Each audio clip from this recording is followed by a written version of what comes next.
कश्मीर के घने जंगल, अंधेरी रात और एक ऐसा मिशन जिसने इतिहास की दिशा बदल दी। एक खतरनाक मास्टरमाइंड और भारतीय सेना का सबसे सटीक जवाब। ये है ऑपरेशन महादेव, जहां धैर्य, रणनीति और साहस की असली परीक्षा हुई। ये वीडियो एआई तकनीक की सहायता से तैयार की गई एक सिनेमैटिक और डॉक्यूमेंट्री स्टाइल प्रस्तुति है। इसमें दिखाए गए दृश्य, पात्र और घटनाएं रचनात्मक प्रस्तुति का हिस्सा हैं और पूरी तरह वास्तविक होने का दावा नहीं करती।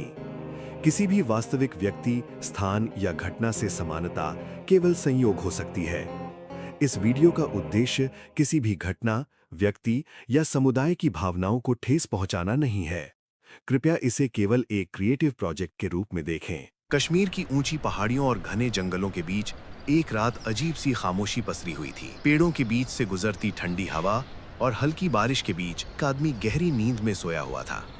उसका नाम था सुलेमान शाह, जिसे दुनिया हाशिम मूसा के नाम से भी जानती थी। लेकिन उसे अंदाजा नहीं था कि उसकी जिंदगी के आखिरी पल अब गिने जा चुके हैं। अचानक अंधेरे को चीरती हुई एक गोली चली और वो वहीं ढेर हो गया। गोली चलाने वाला कोई आम सैनिक नहीं था, बल्कि भारतीय सेना की पैरा स्पेशल फोर्स का एक प्रशिक्षित कमांडो था। लेकिन ये सिर्फ एक मौत की कहानी नहीं थी, ये कहानी थी ऑपरेशन महादेव की। 22 अप्रैल 2025 की सुबह कश्मीर की एक खूबसूरत घाटी में पर्यटक घूम रहे थे। नवविवाहित जोड़े, परिवार और स्थानीय लोग प्रकृति का आनंद ले रहे थे। अचानक जंगल की ओर से 3 हथियारबंद आतंकी बाहर आए। उनके हाथों में आधुनिक राइफलें थीं और उनके चेहरों पर बेरहमी साफ दिखाई दे रही थी। वे लश्कर-ए-तैयबा और उसके सहयोगी संगठन से जुड़े हुए थे। उनका मकसद साफ था, डर फैलाना। आतंकियों ने लोगों को बंधक बना लिया। उन्होंने एक एक व्यक्ति से उसका धर्म पूछना शुरू किया और जिन्हें वे अपने निशाने के अनुसार पहचानते गए, उन्हें गोली मारते गए। कुछ ही मिनटों में शांत घाटी खून और चीखों से भर गई। हमला खत्म करके आतंकी उसी जंगल में गायब हो गए। जब सुरक्षा बल पहुंचे तो चारों ओर खून, बिखरा सामान और भारी सन्नाटा था। हमले की खबर दिल्ली पहुंची और तुरंत उच्च स्तर की बैठकों का दौर शुरू हो गया। आदेश साफ था, इस बार जवाब सिर्फ शब्दों से नहीं, कार्रवाई से होगा। रॉ और आईबी ने जांच शुरू की और जल्द ही एक नाम सामने आया, सुलेमान शाह। एक ऐसा व्यक्ति जो पाकिस्तान आर्मी की स्पेशल सर्विस ग्रुप का प्रशिक्षित कमांडो रह चुका था। 2 हफ्ते बाद भारतीय वायुसेना ने एलओसी पार सटीक एयर स्ट्राइक की। कई लॉन्च पैड्स नष्ट हुए, लेकिन असली लक्ष्य अभी भी जिंदा था। इंटेलिजेंस नेटवर्क और मजबूत किया गया। सुलेमान शाह बेहद सतर्क था।